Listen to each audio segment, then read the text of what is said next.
ওই জুলাই মাসে আমরা যখন রায়ের দিকে তাকিয়েছিলাম হাসিনার নির্দেশে, সেদিন যখন রায় আমাদের পক্ষে আসলো না, তখন প্রথম যে বলেছিল এত ঠান্ডা আন্দোলন করে কোনো লাভ নেই, চলেন গণভবনে অ্যাটাক দেই, সেই গণভবনে অ্যাটাক দেওয়ার প্রথম শব্দদ্রষ্টা ছিল মাহিন সরকার।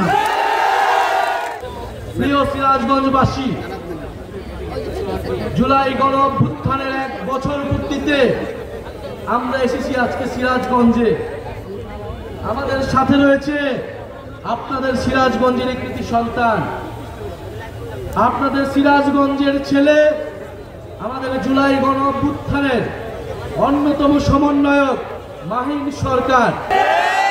আপনাদের সিরাজগঞ্জের ছেলে মাহিন সরকারই এই গণ অভ্যুত্থানকে সেই সংকটময় সময়ে নেতৃত্ব দিয়েছিল।